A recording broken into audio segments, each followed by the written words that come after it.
Ketika terjadi perang Badar, Al-Abbas ikut bersama orang-orang Quraisy menuju medan perang. Rasulullah mengetahui faktor-faktor yang mendorongnya ikut berperang. Karena itu, beliau memerintahkan kepada para sahabatnya untuk tidak membunuhnya jika berhasil menguasainya. Akhirnya, ia pun tertawan lalu dibawa menghadap Nabi Muhammad pada waktu penebusan tawanan. Al-Abbas mengatakan, "Wahai Rasulullah, sesungguhnya aku telah masuk Islam." Nabi Muhammad bersabda, "Allah Maha mengetahui keislamanmu. Jika perkataanmu itu benar, semoga Allah memberikan balasan setimpal kepadamu. Dalam kenyataannya, posisimu di hadapan kami telah jelas. Karena itu, tebuslah dirimu dan kedua keponakanmu." Naufal ibnu Al-Harits bin Abdul Muttalib dan Uqail bin Abi Thalib serta sekutumu Utbah bin Amr. Setelah melalui diplomasi yang panjang, Nabi Muhammad meminta tebusan 20 uqiyah, 1 uqiyah perak setara dengan 119 gram, dari harta yang dibawanya. Nabi Muhammad bersabda kepadanya, "Semua itu merupakan sesuatu yang diberikan kepada kami darimu." Al-Abbas pun menebus dirinya dan kedua keponakannya serta sekutunya, hingga turunlah firman Allah surah Al-Anfal ayat 7, "Wahai Nabi Muhammad, katakanlah kepada para tawanan perang yang ada di tanganmu, jika Allah mengetahui ada kebaikan dalam hatimu, niscaya Dia akan memberikan yang lebih baik dari apa yang telah diambil darimu, dan Dia akan mengampuni kamu. Sesungguhnya Allah Maha Pengampun, Maha Penyayang." Surah Al-Anfal ayat 70. Al-Abbas berkata, Allah lalu menggantikan 20 uqiyah itu dengan 20 hamba sahaya dalam Islam, yang semuanya mempunyai harta yang dapat dikembangkan, di samping ampunan Allah yang kuharapkan. Ketika Al-Abbas mengumumkan keislamannya, ia bagaikan seorang ayah bagi Nabi Muhammad.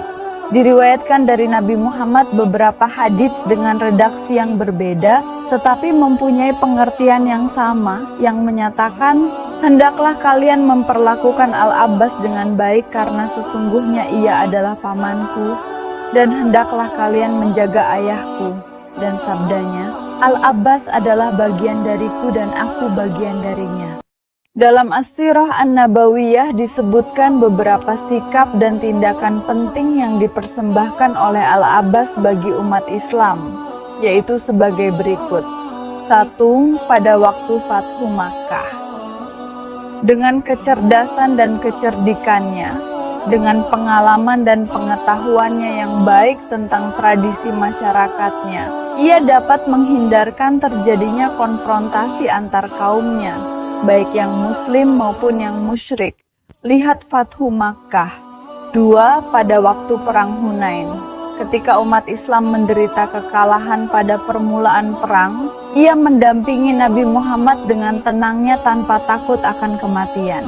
Beliau lalu bersabda kepadanya, ia adalah orang yang terkenal dengan suaranya yang keras. Serukanlah kepada semua orang, wahai orang-orang muhajirin, wahai orang-orang Ansyar.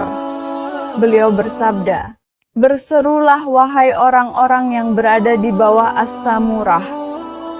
Maksudnya, sebuah pohon di Ar-Ridwan tempat mereka melakukan pembayatan. Al-Abbas terus menyeru semua orang hingga mereka berkumpul di hadapan Nabi Muhammad.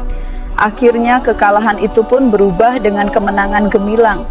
Para khalifah sangat mengenal kedudukan Al-Abbas dan keutamaannya serta kecintaan Nabi Muhammad kepadanya. Ketika mengalami kekeringan pada masa kekhalifahannya, Umar ibnu Al-Khattab mengajak Al-Abbas untuk sholat istisqa dan berdoa kepada Allah, "Ya Allah, sesungguhnya apabila kami mengalami kekeringan pada masa nabimu, kami meminta hujan hingga engkau menurunkan hujan kepada kami. Sesungguhnya kami bertawasul kepadamu melalui paman nabimu, maka turunkanlah hujan kepada kami." Akhirnya, mereka pun mendapatkan siraman air hujan.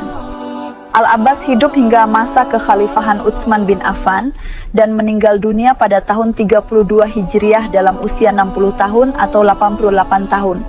Al-Abbas dimakamkan di Baqi.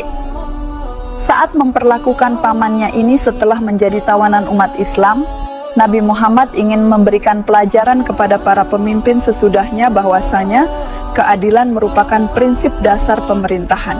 Dalam hal ini, Beliau menerapkan hukum secara umum kepada Al-Abbas dengan sikapnya dalam perang Badar yang berperang bersama dengan kaum musyrikin. Beliau memperlakukannya layaknya tawanan pada umumnya, meskipun adanya hubungan cinta dan kasih sayang di antara keduanya. Meskipun Al-Abbas telah memberikan banyak perlindungan dan bantuan kepada Nabi Muhammad dan umat Islam, hal ini beliau katakan sebagai kewajiban dari hubungan kerabatan dalam suatu komunitas. Masyarakat dan kesukuan yang memberikan arti penting dalam hubungan-hubungan kekeluargaan dan kekabilahan, dan menyerahkan isi hatinya kepada Zat yang mengetahui segala yang tersimpan dalam hati.